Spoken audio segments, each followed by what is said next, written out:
Hey guys, happy Saturday. I'm on my last shift and currently less than an hour before end of shift. So this is my station just to let you see it. Yeah, I'm currently working at home, guys. So as you can see, night shift is really challenging. People here at home are all sleeping and I am the only person who is awake. And honestly, guys, I am so sad right now.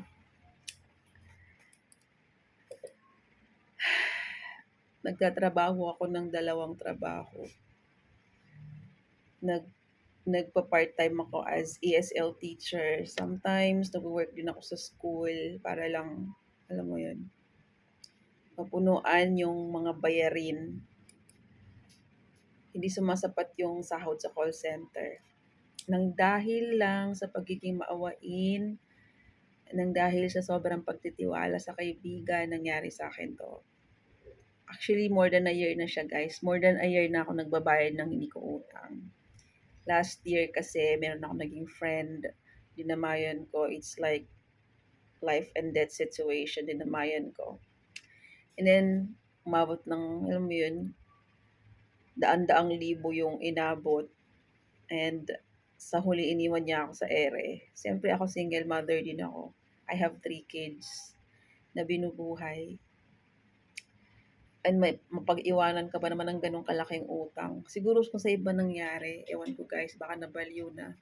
Pero ako, dinadaan ko lang sa prayer. Pero there are times, most of the time last year, lalo na nung mga buwan ng September, October, November, December, and then pagka January, February, March, April, May ng 2023, taong kasalukuyan. Yun talaga yung mga time na halos gabi-gabi akong umiiyak. Hindi ako makatulog. Kasi iniisip ko talaga yung laki ng binibigay ko buwanan na 30,000 plus, guys. Ang sakit-sakit magbayad ng hindi mo utang. Hanggang sa hanggang sa bumigay na yung health ko, and then nung magkasakit ako, na-realize ko na dapat magpakatatag ako. I should be, I will just try to be positive. And inisip ko na pagsubok lang sa akin ni God to. Ayun, um, nag-start yung nahimasmasan ako, doon ako nag-start na nag-part-time ako instead na malungkot, ma-depress, doon ako nag-start na mag-part-time. And heto, home awa ng God, by December matatapos ko na din siya. Although nagsampa naman na ako ng kaso, guys, pero alam mo naman sa Pilipinas, kapag mahirap ka, pag hindi ka kilalang tao, hindi ka mapapansin. Pero naniniwala ako na may kahinatnan din yung kasong sinampa ko. Nagsampa ako ng small claims. And ewan ko, bahala na si God. Sa totoo lang guys, ang hirap-hirap magbayad ng hindi mo utang. Totoo lang. Kung meron man ako matutunan sa buhay, yun yung wag masyadong maawa sa kapwa. Kasi grabe, alam mo yung pakiramdam na I'm so stressed emotionally, physically, mentally, pagod na pagod lahat sa akin.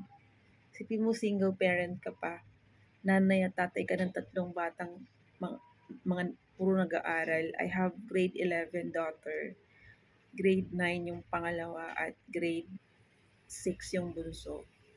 And ako lang yung magulang nila. Ako lang yung nagsusupport sa kanila para mangyari pa sa akin yung ganitong pagsubok, no.